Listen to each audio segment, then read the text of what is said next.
Le numérique s'impose dans le système de santé comme levier de modernisation. Il peut présenter des opportunités, des promesses comme le gain de temps, comme une meilleure coordination entre les professionnels puisque les données sont mieux partagées, mais il peut aussi présenter des menaces sur les questions de conditions de travail comme par exemple une perte de sens du travail, un appauvrissement des métiers, une charge de travail augmentée, une intensification du travail. Et l'enjeu de cette action collective innovante et apprenante a consisté à faire regarder la conduite de projet de transformation numérique sur des projets numériques passés des acteurs de 4 établissements de santé et du médico-social pour qu'ils puissent relever à la fois les bons ingrédients qu'ils ont mis en œuvre, mais aussi les ingrédients qu'ils devraient intégrer pour améliorer leur conduite de projet numérique, pour faire en sorte que les solutions numériques qui ont été produites servent les enjeux de l'établissement et servent aussi les enjeux des professionnels de santé pour que ces solutions numériques soient une ressource et pas une contrainte dans leur activité de travail quotidienne. Dans cette action collective, les acteurs ont produit ensemble, dans les établissements et aussi en collectif, des constats et des pistes de solutions qu'on vous laisse découvrir.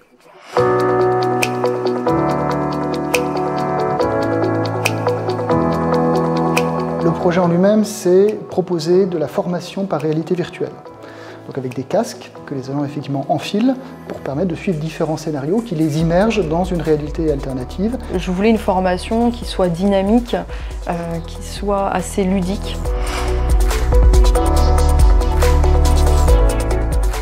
On a concrètement travaillé sur le circuit de la fiche d'événements indésirables concernant l'établissement. Quand je suis arrivée, donc AGEVAL était déjà en place pour une fonctionnalité qui était la numérisation des fiches de déclaration des événements indésirables. Une fonctionnalité qui fonctionnait bien avec les équipes.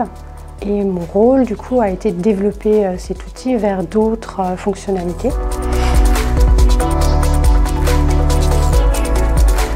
On a mis en place un outil pour travailler donc sur du HERP. On a informatisé la déclaration, tout ce qui est document unique, d'accord. Et on a travaillé donc sur les risques professionnels pour 4 établissements. Ça nous permet d'améliorer les différents travaux qu'on mène en termes de prévention des risques. Et en l'occurrence, c'est le projet qu'on a conduit sur le centre hospitalier d'Épernay en se concentrant sur le document unique. C'est également une attente de la part des professionnels d'avoir des interfaces numériques, d'avoir des facilités d'accès, et ça passe notamment par ce type d'application. Ce qui nous semblait important, c'est de faire le lien entre transformation numérique et qualité de vie au travail, ce qui nous a amené à travailler sur la mise en place du dossier patient informatisé, de mettre en place ce qu'on appelle la dictée numérique, la reconnaissance vocale. On va avoir aussi également des meilleures communications en termes de numérisation de documents, de traçabilité, qui vont faire en sorte que effectivement l'organisation va être différente et va faire en sorte d'améliorer, a priori en tout cas quand on met en place la solution, d'améliorer le quotidien au travail des secrétaires médicales notamment. Je pense qu'il aurait fallu c'est qu'on puisse avoir la main sur le contenu du programme de formation. Toute l'analyse du besoin en amont n'a pas été correctement effectuée et par conséquent, voilà, on s'est aperçu que lorsqu'on a mis en place nos formations, eh bien, certaines formations ne correspondaient pas tout à fait à nos pratiques. Lorsqu'on a fait essayer nos formations par nos professionnels de santé au sein de l'établissement, on a eu un retour négatif de part de notre pharmacien dans le cadre de la formation au circuit du médicament. La transformation numérique a un impact sur la qualité de vie et les conditions de travail, mais nous n'avions pas mesuré quel était l'impact au niveau des utilisateurs, notamment au niveau de l'encadrement, puisqu'on leur a demandé de retravailler le document unique du début jusqu'à la fin, puisqu'on avait modifié notre grille d'évaluation, puisque celle qu'on avait précédemment n'était pas suffisamment fine. Donc quand on arrive avec un outil numérique dans un service, ça peut avoir un énorme impact organisationnel sur le travail des équipes. Nous, on arrive avec ce côté technique, mais on s'est rendu compte lors des différents ateliers que ça peut vraiment avoir un impact sur les tâches journalières des équipes, sur les agents. De notre côté, on a bien appris que, étant donné qu'on n'avait pas modélisé suffisamment le parcours de la donnée, on a oublié des acteurs. Et après, on constate à la fin, au bout de 2 ans d'utilisation du logiciel, que certains acteurs ne se sont pas emparés du logiciel. Direction des services numériques, on porte plein de projets, on fait plein de projets, et donc souvent on s'arrête aux 95%. C'est-à-dire qu'on fait le projet, on livre le projet, et en fait les 5%, c'est ce qui fait pour moi la valeur, c'est-à-dire qu'on a besoin un moment de se poser, de savoir pourquoi ça s'est bien passé, qu'est-ce qui s'est mal passé, en fait c'est vraiment la richesse. Et donc les 5% là, c'est ce qu'on a fait en fait à la SIA. Et donc on a vu les écueils du projet. Oui, on avait ciblé sur une seule personne après qui était plus disponible. Et donc au niveau de la méthodologie également, on aurait pu s'améliorer. Voilà. Parce que c'est un projet qui était porté par 2 services, par les RH et par la direction des services numériques. Et donc il y avait 2 pilotes, en fait un pilote technique et un pilote métier. Donc c'était peut-être une complexité qu'on aurait dû travailler autrement. L'intérêt vraiment pour gagner en efficacité et en utilisation de l'outil, c'est de passer d'une logique d'information, de simple information, à une logique d'échange, d'implication et de construction avec les utilisateurs. Ce qui nous semble important ici au château, c'est d'avoir un référent par solution numérique. C'est important qu'il y ait un seul relais qui prenne en compte les besoins supplémentaires de formation, qui prenne en compte les demandes d'évolution, les incidents techniques. Et l'important aussi, c'est que toute question ait une réponse. Il faut au maximum paramétrer l'outil pour qu'il aille au plus proche de l'activité du service. Donc ça, c'est notre boulot, c'est de venir comprendre exactement comment les gens travaillent pour paramétrer vraiment aux petits soins, au plus proche de leurs habitudes. Mais il faut aussi en amont revoir l'organisation. On ne peut pas se dire je faisais comme ça en papier, donc je vais faire comme ça en numérique. C'est pas possible. Il faut réfléchir en amont à comment on va se réorganiser, comment on va s'approprier ce nouvel outil. L'équipe informatique seule, numérique, peut pas accompagner en fait tous ces aspects qui sont vraiment d'ordre plus RH, QVCT, etc. Et du coup, il y a besoin d'un travail, c'est vraiment ce qu'on s'est rendu compte lors des ateliers avec la SIA. Il y a besoin d'un trinôme, l'encadrement du service, des agents du service, et puis ressources humaines pour reprendre aussi justement les fonctions, les fiches de poste. Donc il y a vraiment un trinôme à organiser en amont des projets. Il me semble que ce qui est important, c'est de prendre le temps de l'écoute, de l'échange et de la concertation, que ce soit avec les professionnels de terrain, mais aussi avec les organisations syndicales. Et ce temps-là, on a souvent tendance à faire l'impasse dessus, alors qu'en fait, c'est quelque chose qui doit nous permettre à terme de déployer plus facilement nos outils. C'est important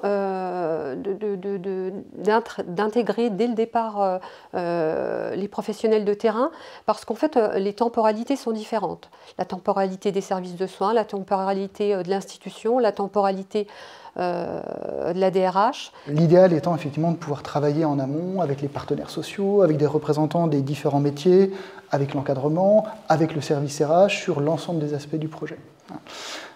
Donc en l'occurrence, évidemment, ça sera probablement dans le futur, pour des projets numériques de grande ampleur, ce qu'il faudra qu'on fasse. On a évoqué la question dans le cadre de l'action collective innovante et apprenante, ça reste la clé de tout projet réussi, c'est cette préparation et l'émergence éventuellement du besoin de la part du terrain. Les projets de transformation numérique peuvent être amenés à faire évoluer les métiers et il faut les identifier le plus rapidement possible. Dans notre ASIA, on s'est rendu compte effectivement qu'on avait surtout accompagné au niveau technique, au niveau de la transformation numérique, mais qu'on avait la possibilité aussi de réfléchir sur l'évolution des métiers. Un de nos enjeux, c'est de mieux identifier l'impact d'un outil sur l'organisation du travail et en amont, effectivement, d'avoir cette vision de repenser le travail, de se re-questionner quant au travail, quant aux tâches qui peuvent apparaître, des tâches qui peuvent disparaître, qui vont faire en sorte que le métier va évoluer du fait de la création de cette nouvelle application, en tout cas de cette nouvelle utilisation d'un outil numérique. On avait peut-être sous-estimé l'impact que ça aurait pour les personnes en charge du projet, Et donc, on s'est dit que en conclusion de la SIAC, que si on s'embarquait à nouveau sur ce genre de projet, il fallait qu'on soit peut-être un peu plus vigilant sur les conditions de sa mise en œuvre, de son effectivité, parce qu'avoir l'idée, c'est bien, réunir les acteurs et s'embarquer, c'est important aussi, mais demain, comment on fait pour pérenniser et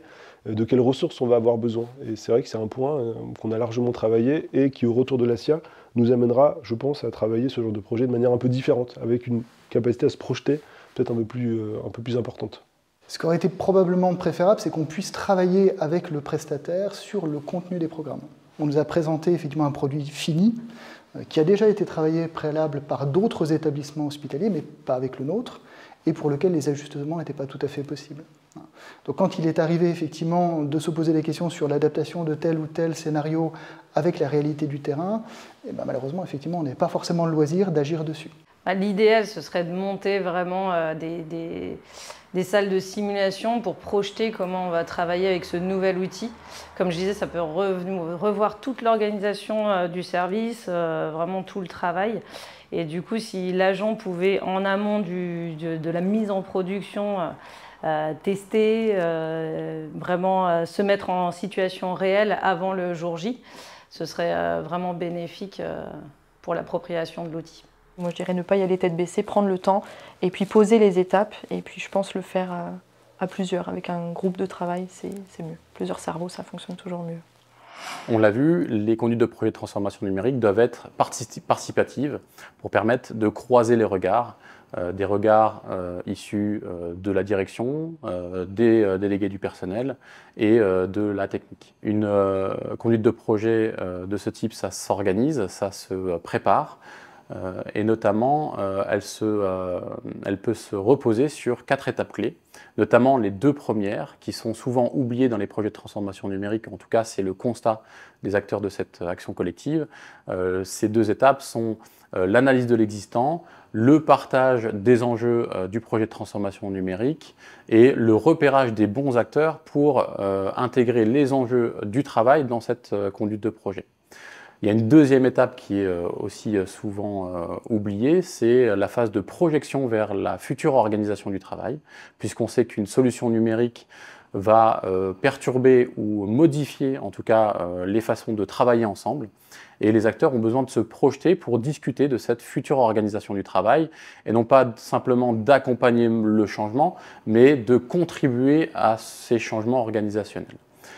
Pour donner des repères pour agir aux acteurs des établissements, que ce soit les chefs de projet de transformation numérique ou les directeurs et directrices, mais aussi les acteurs relais des établissements qui peuvent être en position d'accompagner les projets de transformation numérique. On a créé une boîte à outils qui s'intitule « Prendre en compte la qualité de vie et les conditions de travail dans les projets de transformation numérique ».